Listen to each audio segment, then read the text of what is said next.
اللهم اجعل القرآن ጌታችን አላህ ተባረከ ወተዓላ ስለ ጀነት ሲነግረን ጀነት እንደዚህ በዋዛ በፈዛዛ የምትገኝ አይደለችም ወይም ደግሞ በጫወታ በላግጣ የምትገኝ አይደለችም ፈዛዞች ወይም ደካማዎች يعني كالله تزاز ميدكمو الله تبارك وتعالى ما يتزز لون سوج يمتسد አይደለችም رسول عليه الصلاة والسلام بحديثاتهم እንደተናገሩት ألا إن سلعة الله غالية يا الله تبارك وتعالى سلعة እቃ እሷም ጀነት ነች غالية ودنت ይላሉ رسول صلى الله عليه وسلم ጀነት እጅግ በጣም ውድ ነች العرش المجيد النبي صلى الله عليه وسلم في الحديث الصحيح صيبون حديثات شولي تنقروا إذا صلت المرأة خمسها عند الست لج أمست أوقات الصلاة يمت سجد كهونا أمست أوقات الصلاة كت أدرجا يمت سجد كهونا إيه شلا يميبال قدري أيدلم أمست أوقات الصلاة كت أدرجا يمت سجد كهونا إيه مالت أمست أوقات الصلاة كت أدرجو مسجر مالت يشلاتن جزي ساتزابا ወቅቱን ሳታዛባ እንዲሁም ደግሞ መስፈርቶቹን ሽሩጦቹን አርካኖቹን ማዕዘናቶቹን ሳታዛባ ሶላቷን በጊዜ የምትሰግድ ከሆነ ማለት ነው እንግዲህ ብዙዎች ሴቶች አላህ ተባረከ ወተዓላ ያዘነላቸው ሲቀሩ ሶላት ላይ ይዘናጋሉ ማለት ነው የሶላትን ጉዳይ ችላ ይሉታል ማለት ነው ብዙ ጊዜ በሰራ ሴቶች ቢዚ ይሆናል ካሁን እሰግዳለሁ ሰራዬን ስጨርስ እሰግዳለሁ ልብስ አጥቤ ስጨርስ ወጥ ሰርቼ ስጨርስ ወላ ልጄን አስተኝቼ እስከምጨርስ ድረስ በሚል ብዙ ሴቶች አላህ ያዘነላቸው ሲቀሩ ሶላታቸውን የሚያጣብቡ ሶላታቸውን ከጊዜው የሚያንጓድዱ ሴቶች አሉ ይሄ ትልቅ የሆነ ወንጀል ነው ነብዩ ሰለላሁ ዐለይሂ ወሰለም ከመልካም ሥራ ሁሉ ትልቁ መልካም ሥራ ምንድነው ተብለው የሚጠየቁ ሰዓት ምን አሉ الصلاه لوقتها ሶላቱን በጊዜ መስገድ ነው አሉ ረሱል ሰለላሁ ዐለይሂ ወሰለም كتابنا باليمين በዱንያ ላይ ደስታን ለማግኘት ጌታሽን የምታመጪ ከሆነ በዱንያ ላይ ደስታን ለማግኘት የመልእክተኛው ሰለላሁ ዐለይሂ ወሰለም ትእዛዝ የምትነቀፊ ከሆነ የሚያጋጥምሽ የሆነው ነገር يعني በዱንያ ላይ ጠባብ የሆነ ህይወት እናኖረዋለን ያለው አላህ ተባረከ ወተዓላ ያዛቻል ብዙዎች አላህ ያዘነላቸው ሲቀሩ ደስታ ለማግኘት የሚገላለጡ ሴቶች አሉ ደስታ ለማግኘት የሐራም ግንኙነት ከወንዶች ጋር የሚያደርጉ ሴቶች አሉ ደስታ ለማግኘት እናትና አባታቸውን የሚያምፁ የሚረግጡ የሆኑ ሴቶች አሉ والله በዚህ ደስታ አይገኝ እናትና አባትሽን አምፀሽ ደስታ አታገኝም የሐራም ግንኙነት يعني ቦይፍሬንድ ወይም ደግሞ ገርልፍሬንድ ይዘሽ ዱንያዊ ደስታ ልታገኝ አትችይም الله ተሸፈኝ ያለሽን አካልሽን ተገላልጠሽ يعني የተገለጠ ሙዝ ሆነሽ ደስታ ልታገኝ አትችይም ደስታ የሚገኘው የአላህን ትእዛዝ በመፈጸም ነው ደስታ የሚገኘው የነብዩ ሰለላሁ ዐለይሂ ወሰለም ትእዛዝ በመፈጸም ነው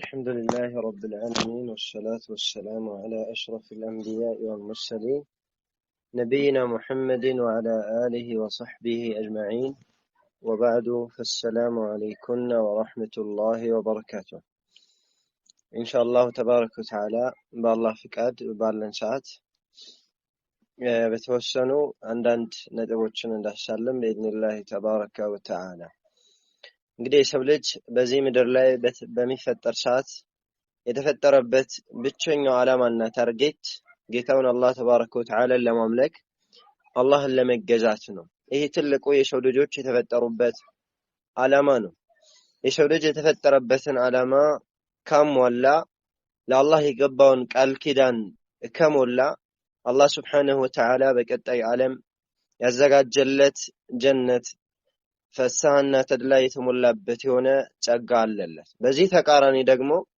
የሰው ልጆች የተፈጠሩበትን ዓላማ ረስተው ጌታቸውን በማመጽ ላይ ስሜት ልቦለዳቸውን በመከተል ላይ ለነፍሳቸው ተገዢ ሆነው የዱንያን ህይወት ካሳለፉ በቀጣይ አላህ Subhanahu Wa Ta'ala የሰው ልጆች ቆዳ ሊቆጣጣረው የማይችለው እጅግ በጣም አሰቆቃና መከራ የተሞላበት የሆነ ቅጣትን አዘጋጅቷል ጌታችን አላህ Subhanahu Wa Ta'ala ምን ይላል من عمل صالحا من ذكر أو أنثى እነሆ من عمل صالحا መልካም ስራ የሰራ ሰው من ذكر وأنثى ከሴትም ይሁን ከወንድ መልካም በጎ ተግባርን የሰራ የሆነ ሰው فلنحيينه حياة طيبة መልካም የሆነ ህይወትን እናኖረዋለን አላሁ Subhanahu Wa Ta'ala ይሄ የዱንያ ጸጋው ነው ይሄ በዱንያ የሚሰጠው የሆነ ተድላ ነው መልካም ስራ የሰራ فلنحيينه حياة طيبة መልካም ህይወትን እናኖረዋለን በዚህ አንቀጽ አላህ ተባረከ ወተዓላ ምን ብሎ ነው የጀመረው من عمل صالحا من ذكر أو أنثى ከሴትም ይሁን ከወንድ ብሎ ነው የጠቀሰው ማለት ነው መልካም ስራ የሰራ ሰው አላህ ዘንድ ምንዳለ መንዳት ጾታ እንደማይለየው በዚህ አንቀጽ መጀመሪያ ይዳሰሰልን ነው من ذكر أو أنثى ከሴትም ይሁን ከወንድ የሚታየው መልካም ስራ መስራቱ ነው الجزاء والنتيجة ምንዳውና ውጤቱ ምንድነው فلنحيينه حياة طيبة መልካም ህይወትን እናኖረዋለን ይሄ የዱንያ ጸጋው ነው ولنجزينهم أجرهم بأحسن ما كانوا يعملون ምንዳቸውንም ይሰሩት ከነበሩት እጅግ በጣም ባማረ መልኩ በቀጣዩ ዓለም በጀነት እንመነዳቸዋለን አላሁ Subhanahu Wa Ta'ala ስለዚህ መልካም ስራ የሰራ ሰው ብሎ ነው የጀመረው መልካም ስራ ማለት ምን ማለት ነው መልካም ስራ እንዴት መስራት አለብን ይሄ የሁላችንም በስራ ነው ሊሆን የሚገባው ማለት ነው ጌታችን አላህ ተባረከ ወተዓላ ስለ ጀነት ሲነግረን ጀነት እንደዚህ በዋዛ በፈዛዛ የምትገኝ አይደለችም ወይም ደግሞ በጫወታ በላግጣ የምትገኝ አይደለችም ፈዛዞች ወይም ደካማዎች يعني ከአላህ ትእዛዝ የሚደክሙ አላህ ተባረከ ወተዓላ የማይታዘዙ ለሆኑ ሰዎች የምትሰጥ አይደለችም ረሱሉ አለይሂ ሰላቱ ወሰለም በሐዲታቸው እንደተናገሩት አላ ኢነ ሲልዓተ አላህ ጋሊያ የአላህ ተባረከ ወተዓላ ሲልዓ እቃ እሷም ጀነት ነች ጋሊየቱን ውድ ነች ይላሉ ረሱሉ ሰለላሁ ዐለይሂ ወሰለም ጀነት እጅግ በጣም ውድ ነች አንድ ሰው ውድ የሆነ ነገር ለመግዛት ውድ የሆነውን ጊዜውን ውድ የሆነውን ጉልበቱን የተለያዩ ነገራቶችን መስዋዕት አድርጎ ነው የሚያገኘው فكيف بالجنة ጀነት ከሆነስ ዝም ብለን ዘው ብለን ዘለን እንገባበት አይደለም ወኢንማ የአላህ ተባረከ ወተዓላ ውድ ዕቃ ነው ያንን ውድ ዕቃ ውድ በሆነ ነገር ነው ልንለውጠው ልንሸምተው የምንችለው ማለት ነው በዚህ ዱንያ ላይ በመኖር ሰዓት ትልቁ ዓላማችን ታርጌታችን ጀነት መግባት ነው ከእሳት መራቅ ነው ጌታችን አላህ ተባረከ ወተዓላ እንደተናገረው فمن زحزح عن النار انه ከእሳት የተራቀ የሆነ ሰው وادخل الجنة ጀነት የተገተተ የሆነ ሰው فقد فاز በርግጥ እድለኛ ሆነ አለ ጌታችን አላህ ተባረከ ወተዓላ እድለኛ መሆን የምትፈልግ ከሆነ የረሱሉ ሰለላሁ ዐለይሂ ወሰለምን ትእዛዝ ተግባራዊ ማድረግ እንዲሁም የሳቸውን ክልከላ መራቅና መከልከል ነው الله በዚህ አንቀጽ ምን አለ من عمل صالحا من ذكر أو أنثى ከሴትም ይሁን ከወንድ መልካም በጎ ተግባርን የሰራ የሆነ ሰው እዚህ ላይ ቆም ብለን ምናስብበት ምናጤንበት የሆነ ነጥብ አለ መልካም ስራ መልካም የሚባለው መቼ ነው አንድ ነገር መልካም የሚባለው መቼ ነው የሚለውን ማየት መቻል አለብን ሁለት መስፈርቶች መሟላት መቻል አለባቸው የመጀመሪያው الإخلاص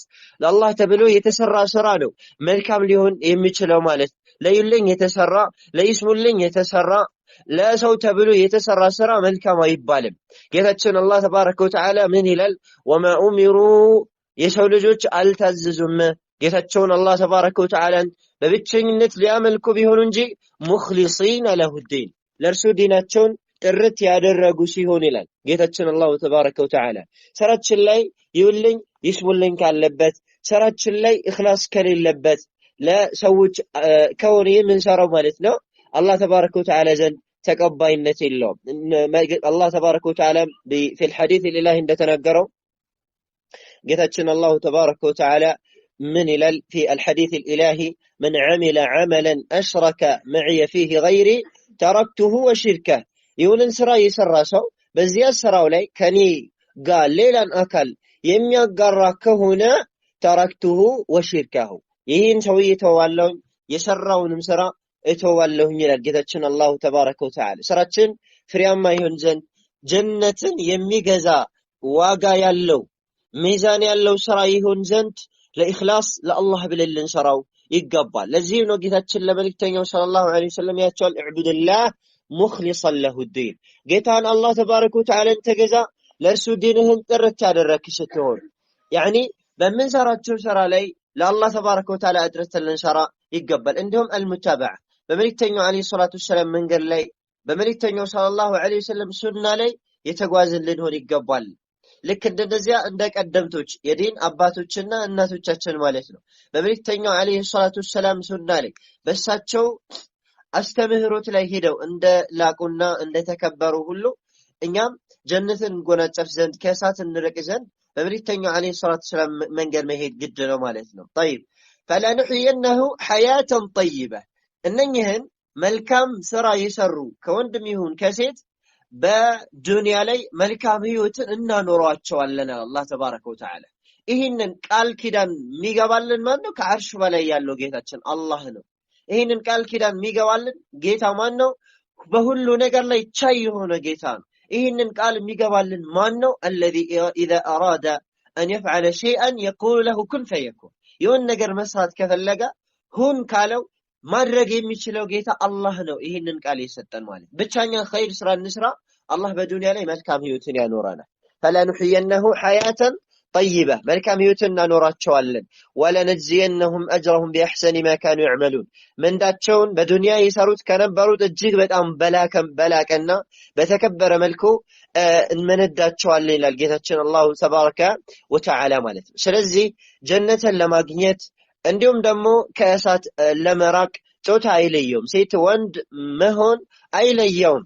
ዋናው ነገር ታርጌቱና መቅሱዱ ግቡ ምንድነው? አላህ ተባረከ ወተዓላን ጥርት አድርጎ ማምለክ፣ አላህ ተባረከ ወተዓላን በብቸኝነት መገዛት ነው። ጌታችን አላህ ተባረከ ወተዓላ ለሴት ልጅ በእስላም ብዙ ቦታዎችን ትልልቅ የሆኑ ደረጃዎች ላይ ከፍ አድርጓታል። የልቅናና የደረጃ ማማዎችም ላይ አውጥቷታል አላህ ተባረከ ወተዓላ። ከእስላም በፊት የሴት ልጆች ደረጃ እጅግ በጣም የወረደና የሚዘገንን አቅል ሰሊም ትክክለኛ አእምሮ ማይቀበለው ዘግናኝ የሆነ ሁኔታ ላይ ነበሩ የሴት ልጆች ያሉት ከእስላም በፊት ማለት በህይወታቸው የሚቀበሩበት፣ እንደ እንስሳ የሚወረሱበት፣ የሚገደሉበት፣ የተለያዩ ጭቆናዎችና መከራዎች የሚፈጸምባቸው የባርነት ቀንበር አንገታቸው ላይ ሁሌ የተሰቀለባቸው ነበሩ። ነገር ግን አላህ ተባረከ ወተዓላ ነብይ ሰለላሁ ዐለይሂ ወሰለም በመላክ አላህ ተባረከ ወተዓላ ሴት ልጅ አንገቷን ቀና እንድታደርግ የልቅናና የደረጃ መማሪያ እንድትወጣ አላህ ተባረከ ወተዓላ ከፍታ ላይ አውጥቷታል ማለት ነው። ስለዚህ አላህ Subhanahu Wa Ta'ala ለሴት ልጅ ትልቅን ደረጃ ሲሰጥ ምን ይላል? እናንተ የሰው ልጆች ሆይ ኢና خلقناكم من ذكر وانثى እኛ ከሴትና ከወንድ ነው የፈጠርናችኋል። وجعلناكم شعوبا وقبائل لتعارفوا ነገዴዎችና ቀበሌዎች አደረግናቸው እንድትተዋወቁ። ኢነ አክረመኩም ዐንደላህ ከእናንተ ውስጥ እጅግ በጣም የተከበረው የተላቀው ማለት አላህ ዘንድ አትቃኩም ከእናንተ ውስጥ አላህን የሚፈራው የተከበረው ማለት በጾታ በወንድነት በሴትነት የሚገለጽ አይደለም። ቢተቅዋላህ አላህን በመፍራት ነው። አንድ ሴት አላህን የምትፈራ ከሆነ መልካም ስራ የምትሰራ ከሆነ ربما تفوق ألفا من الرجال 1000 ወንዶች ልትበልጥ ትችላለች። ከ1000 ወንዶች ልትበልጥ ትችላለች ማለት ነው። ወንድነት የሚለካው ወንድ ስለሆነ አይደለም። وإنما بالعمل الصالح بتقوى الله መልካም ስራን በመስራት አላህ ተባረከ ወተዓላን በመፍራት ጌታችንን አላህ ተባረከ ወተዓላን በመጠንቀቅ መልካም ስራዎችን በመስራት ነው። ስለዚህ ሴት ልጆችን አላህ ሲያልቃቸው ነገር ግን በሴት ልጆች ላይ ያንጠለጠለ የሆነ ግዴታ አለ። ሊፈጽሙት ግድ የሚሆን የሆነ አላህ ተባረከ ወተዓላ ግድ ያደረገባቸው የሆነ ግዴታ አለ። በተለይም ከወንዶች የሚለዩበት የሆነው ነገር ማለት ነው። ነብዩ ሰለላሁ ዐለይሂ ወሰለም في الحديث الصحيح صحيح በሆነው ሐዲታቸው ላይ ሲናገሩ اذا صلت المرأة خمسها አንድ ሴት ልጅ 5 አውቃት ሰላቷን የምትሰግድ ከሆነ 5 አውቃት ሰላቷን ቀጥ አድርጋ የምትሰግድ ከሆነ ይሄ ችላ የሚባል ጉዳይ አይደለም። 5 አውቃት ሰላቷን ቀጥ አድርጋ የሚሰግድ ከሆነ ይሄ ማለት 5 አውቃት ሰላቱን ቀጥ አድርጎ መስገድ ማለት የሰላትን ጊዜ ሳታዛባ ወቅቱን ሳታዛባ እንዲሁም ደግሞ መስፈርቶቹን ሽሩጦቹን አርካኖቿን ማዕዘናቶቿን ሳታዛባ ሰላቷን በጊዜ የምትሰግድ ከሆነ ማለት ነው። እንግዲህ ብዙዎች ሴቶች አላህ ተባረከ ወተዓላ ያዘነላቸው ሲቀሩ ሶላት ላይ ይዘናጋሉ ማለት ነው። የሶላትን ጉዳይ ችላ ይሉታል ማለት ነው። ብዙ ጊዜ በሥራ ሴቶች ቢዚ ይሆናሉ። ካሁን እሰግዳለሁ፣ ስራዬን ስጨርስ እሰግዳለሁ፣ ልብስ አጥቤ ስጨርስ፣ ወጥ ሰርቼ ስጨርስ፣ ወላ ልጄን አስተኝቼ እስከምጨርስ ድረስ በሚል ብዙ ሴቶች አላህ ያዘነላቸው ሲቀሩ ሰላታቸውን የሚያጣብቡ ሰላታቸውን ከጊዜው የሚያንጓድዱ ሴቶች አሉ። ይህ ትልቅ የሆነ ወንጀል ነው። ነብዩ ሰለላሁ ዐለይሂ ወሰለም ከመልካም ሥራ ሁሉ ትልቁ መልካም ሥራ ምንድነው ተብለው የሚጠየቁ ሰዓት ምን አሉ? الصلاة لوقتها ሶላቱን በጊዜ መስገድ ነው አሉ ረሱሉ ሰለላሁ ዐለይሂ ወሰለም። እንደውም ጌታችን አላህ ተባረከ ወተዓላ ሰላትን ከጊዜው የሚያንጓድዱ ሰዎችን ሲዘተባቸው فخلف من بعدهم خلف أضاعوا الصلاة واتبعوا الشهوات فسوف يلقون غيا ከነሱ በኋላ ማለትም ከነቢያቶች በኋላ መጥፎ የሆኑ ምትኮች ተተኩ። أضاعوا الصلاة ሰላትን ከጊዜዋ የሚያጣብቡ የሆኑ አላቸው። እነዚህን መጥፎ ምትኮች ማለት واتبعوا الشهوات ስሜታቸውን ልቦለዳቸውን ቢከተሉ ነፍሳቸውን መሪ ያደረጉ ነፍስያቸውን የሚገዙ የሆኑ ሰዎች እነዚህ ሰዎች ከደጋጎችና ከጻድቃኖች በኋላ ምትኮች ሆነው መጡ። አላህ እነዚህ ሰዎች አስመልክቶ ምን አለ? فسوف يلقون غيا غي የተሰኘ የጀሃነምን ጉድጓድ ሳይገናኙ አይቀርም አለ አላህ ተባረከ ወተዓላ። ይህ ትልቅ የሆነ ዛቻ ነው من رب العالمين سبحانه ከአላሁ ተባረከ ወተዓላ ማለት ነው። غي የተሰኘውን ጀሃነም ሳይገቡት አይቀሩም እነኚህ ሰላትን ከጊዜዋ የሚያጣብቡ ይሆኑ ይላል ጌታችን አላሁ ተባረከ ወተዓላ። ኢዘን ሰላትን በጊዜው በመስገድ ላይ ሴቶች አላህ ተባረከ ወተዓላን ለትፈሩ ይገባቸዋል ማለት ነው። ናም ስራ ሊበዛባችሁ ይችላል፣ ቢዚ የምትሆኑበት ሊኖር ይችላል። ነገር ግን ኩሉ ሸይን بعد الصلاة ሁሉም ነገር ከሰላት በኋላ ነው የሚሆነው። ሰላትሽን ልታስቀድም ይገባሻል ማለት ነው። ያ ምንም እንኳን حتى ባልሽ በሆነ ነገር ላይ ቢያዘሽ እናትና አባቶችሽ በሆነ ነገር ላይ ቢያዙሽ ራሱ ሰላትን ነው ልታስቀድም የሚገባሽ። የአላህን ሐቅ ነው ልታስቀድሚ የሚገባሽ። ሰላት ማለት ባንቺና በአላህ መካከል የምትገናኙበት ትልቅ የሆነ መገናኛ ነው። በአላህና ባሮች መካከል የምንገናኝበት ትልቁ የሆነ መገናኛ ነው። አላህ ጋር መገናኘት ማለት በጣም ትልቅ የሆነ ጸጋ ነው። አንድ ሰው በቀን ውስጥ 5 ጊዜ አላህን ይገናኛል። በቀን ውስጥ 5 ጊዜ አላህን ያናገራል። አይደለም የሰላትን ጊዜ ማጣበብ ማዘግየት ይቅርና ማቻኮል መጓጓት ነው ያለበት። ለዚህም ነው ረሱሉ ሰለላሁ ዐለይሂ ወሰለም ለሙአዚናቸው ለቢላል ምን ይሉት ነበር? አሪሕና ቢሃ ያ ቢላል ሆይ በሰላት አሳርፈን ይሉ ነበር።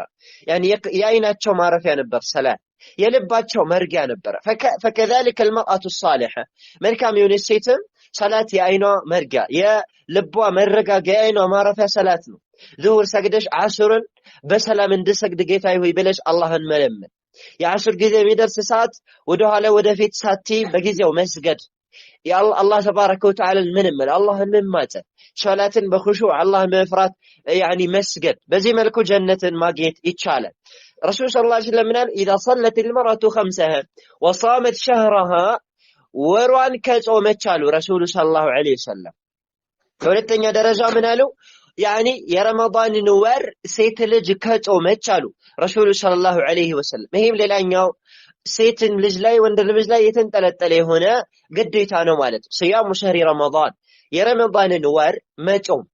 ይሄ በከዓመት የዘጠነኛውን ወር እንግዲህ የዓመት ከሙሐረም ይጀምራል። ከሙሐረም ጀምሮ ረመዳን ድረስ 9 ወር አለ።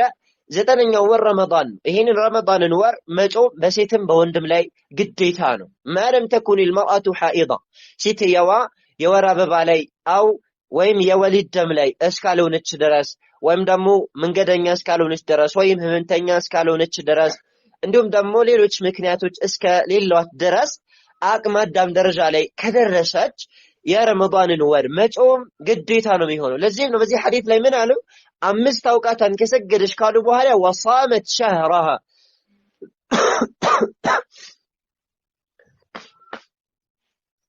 وصامت شهرها የረመዳንን ወር ከጾመች።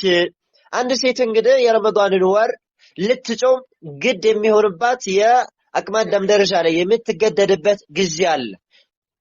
ለዚህም ደግሞ ምልክቶች አሉት። ሴት ልጅ ለመጾም የመድረሷ ምልክቶች አሉ ማለት ነው። ከነዚያ ምልክቶች ውስጥ አንደኛው ሐይድ ማየቷ ነው። ሐይድን አይታ ከሆነ ሴትዮዋ ማለት ነው ረመዳንን ወር መጾም ግዴታ ይሆንባታል። 9 ዓመት ልጅ ሆና ሐይድ ብትመለከት፣ የ10 ዓመት ሆና የ12 ዓመት ሆና ሐይድ ካየች የረመዳንን ወር መጾም ወከዛሊከ ሰላት መስገድ ግዴታ ይሆንባታል ማለት ነው። ወይላ ሐይድ ማትመለከት ከሆነ በብልቶቿ ዙሪያ ፀጉርን ካበቀለች ይህም ያኒ በሷ ላይ ጾምና ሰላት ግዴታ መሆኑን ከሚጠቁሙ ነው። ይህንንም ካላየች 15 ዓመት ከሞላት በሷ ላይ ሰላት መስገድ እንዲሁም ደግሞ ጾም መጾም ግዴታ ዋጅብ ነው የሚሆነው ማለት ነው። ወይላ ደግሞ ያኒ የዘር ፈሳሽን በህልሟም ሊሆን ይችላል የምታፈስ ከሆነ እነኛ አራትን ምልክቶች ከተመለከተች ሴት ልጅ ረመዳንን መጾም ወከዛሊከ ሰላትን መስገድ በሷ ላይ ግዴታ ይሆንባታል። ይህም ብዙ እህቶቻችን የሚዘናጉበት ይሆናል። እኔ ገና ህፃን ነኝ ገና ልጅ ነኝ ትላለች ማለት ነው። እሷ ግን ምናልባት 15 ዓመት ሞልቷት ሊሆን ይችላል ወይም ሐይድ እያየች ሊሆን ይችላል። ሐይድ እያየች 15 ዓመት አልሞላኝም ብላ ሰላት ማሰግድ ከሆነ ጾም የማትጾም ከሆነ ወንጀለኛ ነው የምትሆነው። አላህ ልትፈራ ይገባታል ማለት ነው። ስለዚህ እነኝህን አራት ምልክቶች ከአራቱ አንዱን ሴት ልጅ ከተመለከተች ሰላቷን መስገድ፣ ጾሟን መጾም እንዲሁም እስላማዊ ግዴታዎቿን መወጣት በሷ ላይ ግዴታ ነው የሚሆነው ማለት ነው። ከዚህ አንፃር ምን አሉ አላህ መልእክተኛ ሰላም ወሷመት ሸህረሃ ረመዳን ወሯን ከጾመች የረመዳንን ወር ልትጾሚ ይገባሻል ማለት ነው። ባንቺ ላይ ግዴታ ከሆነ የረመዳን ወር ልትጾሚ ይገባሻል። በረመዳን ወር ጾም ላይ ደግሞ ለተጸሚያቸው የሚገቡ የሆኑ ነገራቶች አሉ ማለት ነው። ከነዚያ ውስጥ አንደኛው አላህን መፍራት ነው። ጾም የተደነገገው አላህን ለመፍራት ነው። ጾም አላህ በሰው ልጆች ላይ ግዴታ ሲያደርገው ጥበቡና ታርጌቱ የሰው ልጆች አላህን ይፈሩ ዘንድ ነው። በጾምሽ ጊዜ አላህን ፍሪ። ጌታችን አላህ ምን ይላል? ኩቲበ ዐለይኩም الصيام كما كتب على الذين من قبلكم لعلكم تتقون።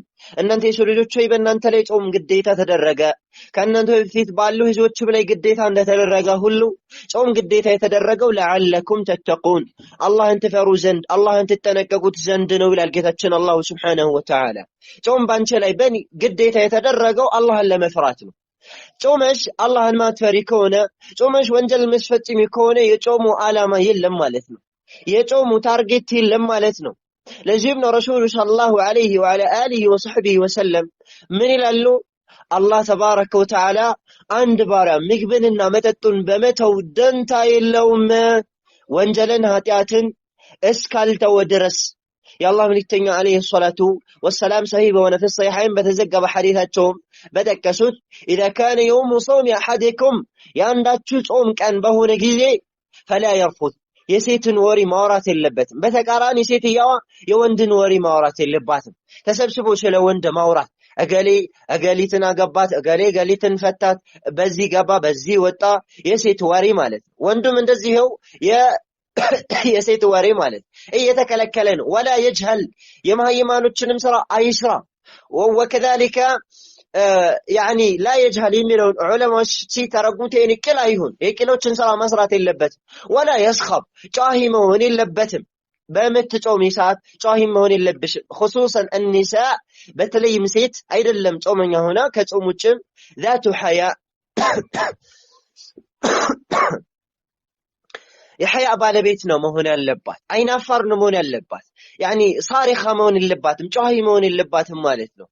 ያኒ ሰዎች በምትጣራሳት ሰዎች በምትናገርሳት በምትጓሳት ያኒ በምትንቀሳቀስ ሰዓት በደበብታ በሰኪና በወቃር በእርጋታ በአይናፋርነት ልትጓዝ የሚገባት خصوصا في الصيام በተለይም በጾም ወር ደግሞ ያኒ ሐያ እንዲሁም ደግሞ እርጋታ ወሳኝ የሆነ ጉዳይ ነው ማለት ነው። እንዲሁም ጾመኛ በሆነ ሰዓት ልናሟላቸው ከሚገቡ ከሆኑ ነገራቶች ውስጥ ማለት ነው ጾም በምንጾም ሰዓት ምስኪኖችን እንድናስታውስ ደሃዎችን እንድንፈቅድ ያግዘናል። ሴት ልጅ ሙተሰድቃ መሆን አለባት። ለደሃዎች ሰደቃ የምትሰጥ ለምስኪኖች አዛኝ መሆን አለባት።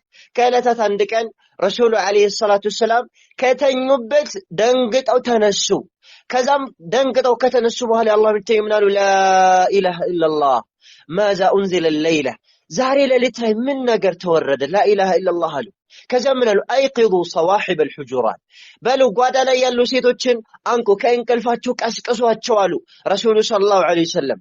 ምን አሉ? ፈኢኒ ረአይቱኩነ አክተረ አህሊ ናር ተሰደቅነ ያ ማሸረ ኒሳ እናንተ የሴት ሰበሰቦች ሆይ ሰደቃን አብዙ፣ እኔ ከእሳት ባለቤቶች ውስጥ አብዛኛው እናንተን ተመልክቻችኋለሁ አሉ ረሱሉ ሰለላሁ ዐለይሂ ወሰለም። እንዲሁም ያኒ ፊ ኹጥበቱል ዒድ የዒድ ኹጥባቸው ላይ ወንዶችን ከመከሩ በኋላ ወደ ሴቶች ሄዱና ያ ማዕሸረ ኒሳ እናንተ የሴት ስብስቦች ፈኢኒ ረአይቱኩነ አክተረ አህሊ ናር እኔ ከእሳት ባለቤቶች ውስጥ አብዛኞቹ እናንተ ሴቶች ናችሁ ተመልክቻችኋለሁና ሰደቃን አብዙ አሉ ረሱሉ ሰለላሁ ዐለይሂ ወሰለም። እነኛ ብርቅዬ የነብዩ ሰለላሁ ዐለይሂ ወሰለም ሰሐባዎች ሴት ባልደረቦች ማለት ነው የአላህ መልእክተኛን ትእዛዝ በመቀበል አንገታቸው ላይ፣ እግራቸው ላይ፣ እጃቸው ላይ ያለውን ወርቅ በማውጣት ሰደቃ ያወጡ ጀመር ማለት ነው። ነዓም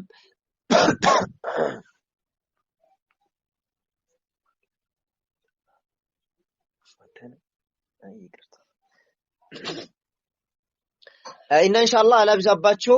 ከዚያም አላህ መልእክተኛ አለይሂ ሰላቱ ወሰለም ምን አሉ? إذا صلت المرأة خمسها وصامت شهرها وأطاعت بعلها ባሏን የምትታዘዝ ከሆነ አሉ በሶስተኛ ደረጃ ማለት ነው። ባሏን ከታዘዘች ይህ ሌላኛው ትዳር ለያዙ ሴቶች የነብዩ አለይሂ ሰላም ወሲያ ነው፣ ምክር ነው ማለት ነው። ጣዓት ዘውጅ ያኒ ባልን መታዘዝ ግዴታ ነው ማለት ነው። የአላህ መልእክተኛ አለይሂ ሰላም ከዕለት አንድ ቀን ሙዓዝ ብን ጀበል የተሰኘ ሰሐባ የተለያዩ የካህዲያን ንጉሳኖች መሪ ያኒ ህዝቦቻቸው ሲሰግዱላቸው ተመለከተና ነብዩ ሰለላሁ ዐለይሂ ወሰለም ዘንድ መጥቶ አይ ከንጉሶች ሁሉ ትልቅ ንጉስ ማለት እሳቸው ናቸውና ብሎ ስጁድ ወረደላቸው ለረሱሉ ሰለላሁ ዐለይሂ ወሰለም። የአላህ መልእክተኛ ምን አሉት? ያ ሙዓዝ ምንድነው እያደረክ ያለኸው? እኮ ለአላህ እንጂ ለማንም አይገባም፣ ስጁድ ለሰው ልጅ አይገባም። እሱ ምክንያቱን ነገራቸው። ያኒ የተለያዩ ንጉሶች ስጁድ ሲወረድላቸው ስለተመለከትኩ ነው። አንቱ ደግሞ ከነሱ የበለጠ ሊጎነበስሎት የሚገባውት ናችሁ ብዬ ስለማሰብ ነው ስላቸው የአላህ መልእክተኛ ምን አሉ? ለው ኩንቱ አሚራን አሐደን አን የስጁደ ሊአሐድ ለአመርቱ ልመርአተ አን ተስጁደ ሊዘውጂሃ እኔ አንድን ሰው ለአንድ ሰው እንዲሰግድ ባዝ ኖሮ ሴት ልጅ ለባሏ እንድትሰግድ አዝ ነበረ። ነገር ግን ጉዳዩ ስጁድ የሚባለው ነገር የአላህ ተባረከ ወተዓላ መብት ነው፣ የአላህ ሐቅ ነው፣ ለፍጡር የሚሰጥ አይደለም አሉ ረሱሉ ሰለላሁ ዐለይሂ ወሰለም። አሻሂድ ዋናው ነጥብ ከዚህ ይህን ሐዲስ ከመውሰድ የፈለኩበት ምንድነው? ያኒ አንድ ሰው ለአንድ ሰው ስጁድ እንዲወርድ የማዝ በሆን ኖሮ ሴት ልጅ ለባሏ ስጁድ እንድትወርድ ባዘዝኳት ነበር ማለታቸው ነው የአላህ መልእክተኛ አለይሂ ሰላም። ያኒ ሴት ልጅ ባሏ ላይ ያለባት ሐቅ እጅግ በጣም ትልቅ ነው ማለት ነው። ያኒ ልትታዘዘው ይገባል ማለት ሐቅ አለባት ማለት ነው። ያኒ ፊ ያኒ ጣዓቲላህ አላህ ተባረከ ወተዓላ በመታዘዝ ጉዳይ ለአላህን አምጪ ብሎ በአመጽ እስካላዛት ድረስ ባሏ ልትታዘዝ ይገባታል። መጨረሻ ላይ የአላህ መልእክተኛ አለይሂ ሰላም ምን አሉ? በስምንቱም የጀነት በሮች በፈለግሽው በር ግቢ ትባላለች አሉ ረሱሉ ሰለላሁ ዐለይሂ ወሰለም። እንግዲህ ጀነት ከመግባት ውጪ ሌላ ዓላማ ያለው ናፍቆት ያለው አካል የለም። ትልቁ ዓላማችን ጀነት መግባት ነው፣ ከእሳት መራቅ ነው። ያንን የፍስሐ የተድላ የጸጋ ባለቤት ይሁኑን ጀነትን መግባት ነው ትልቁ ዓላማችን ማለት ነው። በዚህ ሐዲስ የአላህ መልእክተኛ ምን አሉ? በስምንቱም ጀነት በሮች እንደፈለገች ግቢ ትባላለች አሉ ረሱሉ ሰለላሁ ዐለይሂ ወሰለም። እኔንም እናንተንም አላህ ተባረከ ወተዓላ ጀነትን ከሚወርሱ ጀነትን ከሚገቡ ያደርገን ማለት ነው። ስለዚህ የአላህን ትእዛዝ በመከተል እንዲሁም የረሱሉ ሰለላሁ ዐለይሂ ወሰለም ትእዛዝ በመፈጸም ወከዛሊከ የአላህን ክልክላት በመራቅ የነብዩ ሰለላሁ ዐለይሂ ወሰለም ክልክላት በመራቅ ጀነት መግባት ከእሳት መራቅ እንችላለን ማለት ነው።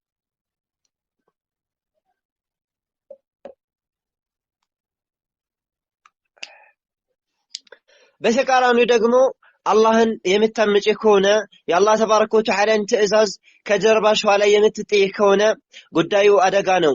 ጌታችን አላህ ተባረከ ወተዓላ ወመን አዕረض عن ذكري እነሆ ከኔ ግሳጼ ከኔ ትእዛዝ ከኔ መመሪያ ወደ ኋላ የተከረበተ የሆነ ሰው فإن له معيشة ضنكا ለእርሱ ጠባብ የሆነ ህይወት አለው አለ ጌታችን አላሁ ተባረከ ወተዓላ።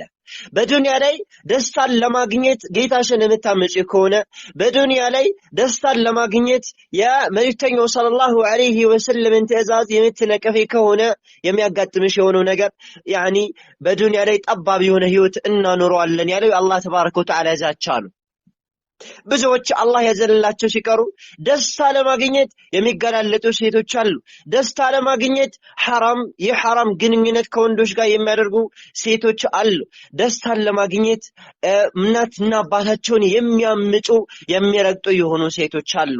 ወላሂ በዚህ ደስታ አይገኝም። እናትና አባትሽን አምፀሽ ደስታ አታገኝም። የሐራም ግንኙነት ያኒ ቦይፍሬንድ ወይም ደግሞ ገርልፍሬንድ ይዘሽ ዱንያዊ ደስታ ልታገኝ አትችይም። አላህ ተሸፈኝ ያለሽን አካልሽን ተገላልጠሽ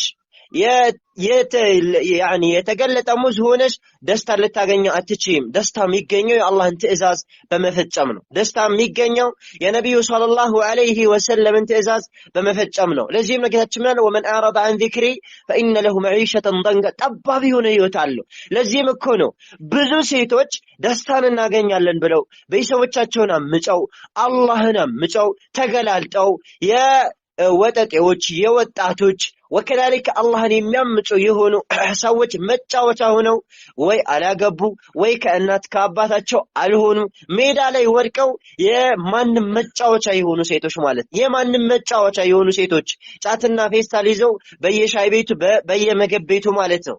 ማንም የሚጠቅሳቸው ማንም የሚነካቸው ማንም የሚጫወትባቸው ማንም ጊዜያዊ ስሜቱን የሚያረካባቸው ያኒ ትንሽ የሆነችን ደስታ እናገኛለን ብለው መጫወቻ የሆኑ ማለት። ስለዚህ አንቺ መጫወቻ ልትሆኚ አይገባሽም። ደስታ የምታገኘው በሂጃብሽ ነው። ደስታ የምታገኘው ቤትሽ ላይ በመርጋትሽ ነው። ወቀርነ ፊ ቡዩቲኩና ወላ ተበረጅነ ተበሩጀ الجاهليه الاولى በቤቶቻችሁ ላይ እናንተ ሴቶች ሆይ ርጉ ይላል ጌታችን አላህ ተባረከ ወተዓላ። አንቺ ቤትሽ ይበቃሻል። ولا تبرجن تبرج الجاهليه الاولى عند መጀመሪያዎቹ መሃይማኖች አትገላለጡ መገላለጥም የለብሽም ማለት ነው። ደስታ የምታገኘው በሂጃቦች ውስጥ ነው ማለት ነው። ያኒ ዱንያዊ ጸጋን ተድላን የምታገኘው አላህን በመታዘዝ ውስጥ ነው ማለት ነው። አላህን የምታመጪ ከሆነ በዱንያ ራሱ የከፋ ህይወት ነው የሚያጋጥምሽ፣ የከፋ አደጋ ነው የሚያጋጥምሽ። አላህ ምን አለ? ወነሕሹሩሁ የውመ القيامة أعمى። ይሄ ዱንያው ብቻ አይደለም። ዱንያ እኮ ታልፋለች። ምንም እንኳን ዱንያ ላይ የተለያዩ መከራዎች ያጋጥሙሽ ያልፋሉ። አላህ ምን አለ? ወነሕሹሩሁ የውመ القيامة أعمى። የቂያማ ቀን አይነ ስውር አድርገን ነው የምንቀሳቀሳቸው። ዛሬ ላይ የአላህን ትእዛዝ መፈጸም የከበዳችሁ ከሆነ ዛሬ ላይ አላህን ትእዛዝ ከጀርባችሁ ላይ የምትጥሉ ከሆነ ዛሬ ላይ አላፊ የሆነችውን የዱንያ ጥቅም የዱንያን ንዕመ ጸጋ ለማግኘት የአላህ ተባረከ ወተዓላ ትእዛዝ የምትነቅፉ ከሆነ የቂያማ ቀን አይነ ስውር አድርገን እንቀሳቀሳችኋለን አለ። ቃለ ረቢ ሊመ ሐሸርተኒ አዕማ። የዛኔ ጌታዬ ሆይ ለምንድን ነው አይነ ስውር አድርገህ የፈጠርከኝ? ወቀድ ኩንቱ በሲራ። በዚህኛ እኮ አይን ነበረኝ ትላለች ወይም ይላል ማለት ነው። አላህ ተባረከ ወተዓላ ይላል ቃለ ከዛሊከ أتتك آياتنا فنسيتها። በዱንያ ላይ የኛ ትእዛዝ የኛ ተአምር የኛ አስተምሮት መጥቶልህ የዛኔ ትተው ነበርና ወከذلك اليوم تنسى ዛሬም ትተዋለህ ይለዋል ጌታችን አላህ ተባረከ ወተዓላ።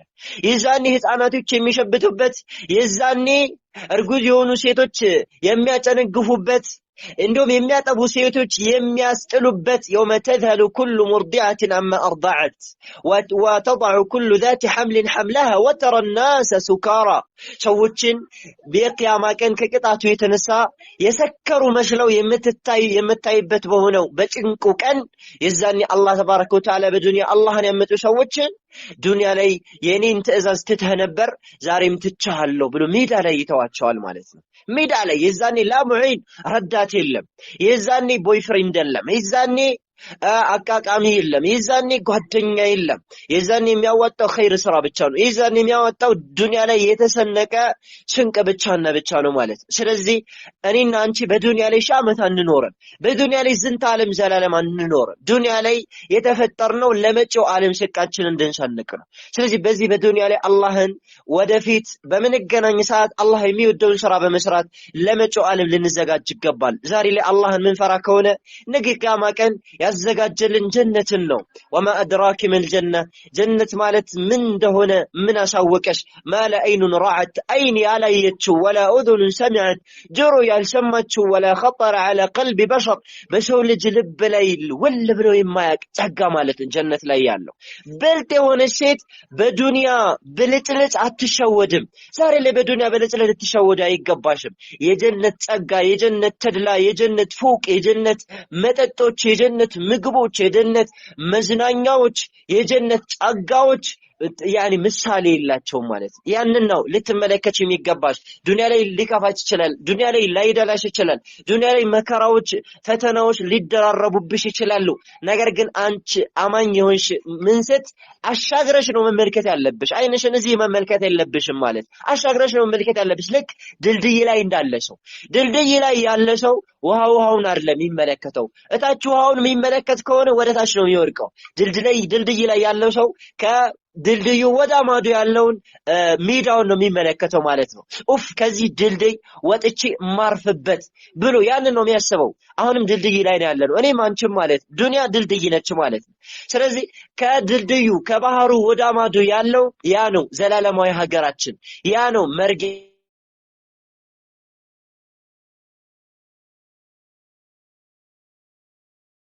ያችን ያ ነው ትክክለኛው ሀገራችን ይሄን ያችን። ለዚህ ነው ሰለላሁ ዐለይሂ ወሰለም ይላል አዱንያ ሲጅኑል ሙእሚን፣ ዱንያም እስር ቤት ነች። ላንቺ ላይ የዱንያ እስር ቤት ነች። አማኝ ከሆነ ትክክለኛ አማኝ ከሆነ ማለት ነው። ያኒ እንደ ድልድይ ያደረገ ነው የምንመለከታት ማለት ለመጪው ዓለም ስንቃችን ምንሰንቀው ማለት ነው። ለካፍር ደግሞ ጀነት ነች። ይሄ ማለት ንስብየን በአንጻራዊነት ወደፊት ከሚጠብቀው ከካህዲያን ከአመፀኞች ቅጣት አንጻር የዱንያ ጸጋ ለነሱ ልክ እንደ ጀነት ነው ለማለት ነው እንጂ ዱንያ ለነሱም ቅጣት ልትሆንባቸው ትችላለች። ያኒ የቂያማ ቀንም የምታስጠይቃቸው ልትሆን ትችላለች ማለት ነው። ስለዚህ ለመጪው ዓለም መልካም ስራ በመስራት ልንዘጋጅ ይገባል ማለት ነው። እህቶቼ ባረከላሁ ፊኩም ወጀዛኩሙላሁ ኸይራን። አላበዛም እዚህ ላይ አቆማለሁኝ። ወሰለላሁ ወሰለም ዐላ ነቢይና ሙሐመድ ወዐላ አሊሂ ወሰሕቢሂ አጅመዒን። ኢንሻአላህ ጥያቄዎች ካሏችሁ ጥያቄዎቻችሁን መልስና ሙሐደራችንን በዚህ ላይ እናጠናቅቃለን ማለት ነው።